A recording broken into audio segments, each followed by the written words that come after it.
থেকে আমি 7টা AK-47 draw করি করে একটার পর একটা ফোন শুরু করলো যে জামান তুমি ভিতরে ঢুকবে না। তো আমি জিজ্ঞাসা করলাম স্যার আমরা এখানে অফিসারদের তো মেরে ফেলতেছে। আমি এটাকে আসলে ওনার সাথে একবারেই দ্বিমত পোষণ করছি। আসসালামু আলাইকুম। সেনাপ্রধানের গতকাল বক্তব্য নিয়ে আর রাজনৈতিক অঙ্গন খুবই তোড়পাড়। সেনাপ্রধানের প্রথম অংশের বক্তব্য নিয়ে কারোর কোনো দ্বিমত নেই, সবাই তাকে প্রশংসা করছে, কিন্তু দ্বিতীয় অংশে যে সে বক্তব্যটা দিয়েছে 2009 সালে যে পিলখানা হত্যাকাণ্ড, সেখানে তিনি বলছে এটা সম্পূর্ণ বিডিআর সদস্যদের দ্বারা সংগঠিত, এখানে ইভ বা বাট কিছুই নাই, যারা জড়িত আছে অনেকের শাস্তি হয়েছে এবং তদন্ত কমিটি আছে, তারা সম্পূর্ণটাই তদন্ত করে বাদবাকি ফয়সালা হবে, যারা জড়িত আছে তাদেরকে শাস্তি হবে। এমন কথা আছে, তিনি এখানে তার আগে বলছে যে সম্পূর্ণটাই বিডিআর সদস্যদের দ্বারা সংগঠিত, এখানে ইভ বা বাট কিছুই নাই। এই অংশটাই নিয়ে সবার ক্ষোভ। এবং তার পরপরই সন্ধ্যাবেলায় র্যাবের তৎকালীন সিও তিনি একটা বক্তব্য রাখছে, শোনেন আপনারা একটু।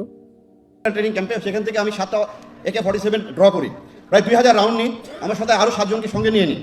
আমি 10টার ভিতরে পৌঁছে যাই 4 নম্বর গেটের কাছে, এখানে জাপান ফ্রেন্ডশিপ হসপিটালের উল্টা দিকে আমি যে ওখানে অবস্থান নিই। তখনও গেটে কিন্তু 2 থেকে 3 জন সৈনিক পাহারা দিচ্ছিল, 1-2টা গুলি আসছিল।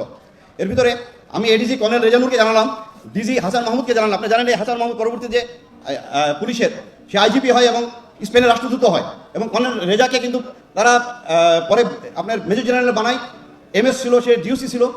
এরা কি করলো, আমাকে ফোন করে একটার পর একটা ফোন শুরু করলো যে জামান তুমি ভিতরে ঢুকবে না। তো আমি জিজ্ঞাসা করলাম স্যার আমরা এখানে অফিসারদের তো মেরে ফেলতেছে, আমাদের কাছে আসতে গুলি শুরু হয়েছে।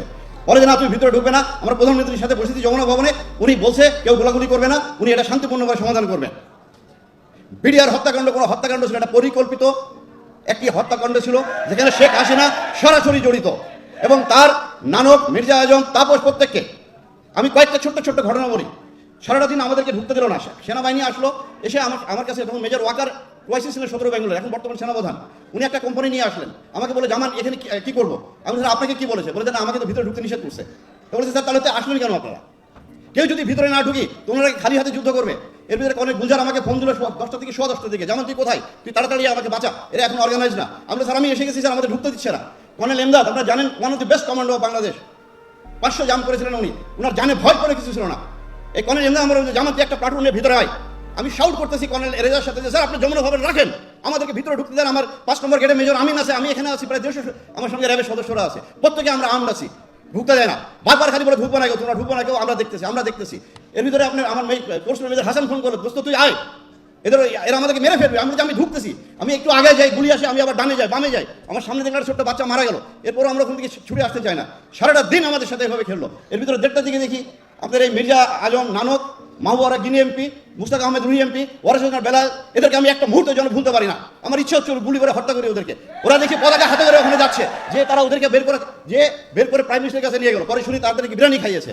রাত্রি 8টা থেকে 9টার দিকে আপনার যে ঘটনা ঘটলো, হঠাৎ দেখি আপনার মির্জা আজমকে নিয়ে ভিতরে ঢুকলো সাহারা খাতুন, সে যে কোয়ার্টার থেকে কিছু বিডিআর ডিডি অফিসারদের আপনার ওয়াইফদেরকে বের করলো, আমাদের কোনো অফিসারদের ওয়াইফকে বের করলো না। তখন রাত্রি 9টা মির্জা আজম ঢুকেছে দরবার হলে।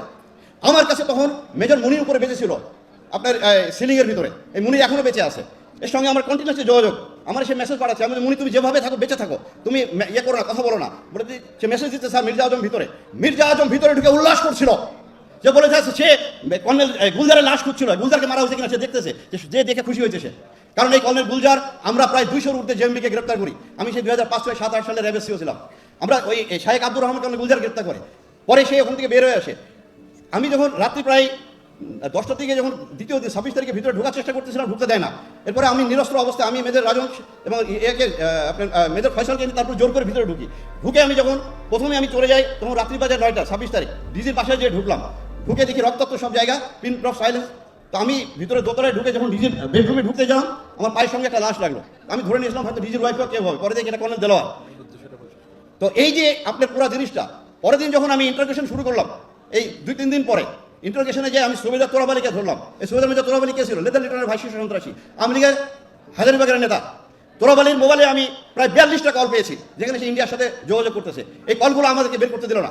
আমি কাজলকে ধরলাম, কাজলের মোবাইল কম্পিউটারে আমি পেয়েছি পুরো নকশা কিলিংয়ের। এই কাজল, তোরাবালি, আমি সিপাই হাবিবকে ধরে যখন ইন্টারভিউ করি, তার পকেটে আমি পেলাম তাপসের ভিজিটিং কার্ড। আমি তাকে জিজ্ঞাসা করলাম তাপস কি করতে আসতো, বলে স্যার উনি মাঝে মাঝে আমাদের ক্যান্টিনে আসতো। একজন MP কি হবে ক্যান্টিনে আসে, কার অনুমতি আসতো? পুরো একটা প্ল্যান গেম ছিল, তারা এই কিলিংটা করলো। কিন্তু আমাকে 11 দিনের মাথায় ইন্টারোগেশন বন্ধ করে আমাকে পোস্টিং করে দিয়ে DGFI MI থেকে বলা হলো তুমি যদি পরবর্তীতে কথা বলো তোমাকে অ্যারেস্ট করা হবে। পর 12 সালে আমাকে আপনার অবসরের জন্য চিঠি ধরিয়ে দিলে তুমি বাড়ি চলে যেতে পারো। এই পুরো কিলিংটা আপনি একটা পুরো অর্কেস্ট্রেট কিলিং। এই কিলিংয়ের সাথে শুধু এরা না, আমাদের প্রতিবেশীও জড়িত আছে। আমি বিশ্বাস করি বর্তমান বিডিআর কমিশন এরা উদ্ধার করবে, না করলে আমাদেরকে করতে হবে ভবিষ্যতে, যদি আমাদেরকে আমার রাষ্ট্র ক্ষমতা যদি দেশের জনগণ নিয়ে আসে। এখানে বোঝা যাচ্ছে তৎকালীন সরকার কেন তাদেরকে ভিতরে ঢুকতে দিল না। যে 57 জন চৌকুশ মেধাবী দেশপ্রেমিক সেনা অফিসার মারা গেল, তাদেরকে হত্যা করা, কেন তৎকালীন সরকার তাদেরকে ভিতরে ঢুকতে দিল না এই অফিসারদের বাঁচানোর জন্য? তারা তো দেশপ্রেমিক মেধাবী চৌকুশ অফিসার, তারাই তো বাংলাদেশের সব থেকে বড় ভরসার জায়গা ছিল, এবং তারা খুবই শক্তিশালী এবং তারা খুবই ইন্টেলিজেন্ট, যে তারা খুবই প্রশংসনীয়। বেছে বেছে সেই 57 জন অফিসারকে হত্যা করা হয়েছে। এখন কেন তাদেরকে রক্ষা করার জন্য এই সেনা অফিসারদের বা এই পুলিশ প্রশাসনকে ভিতরে ঢুকতে দেওয়া হলো না?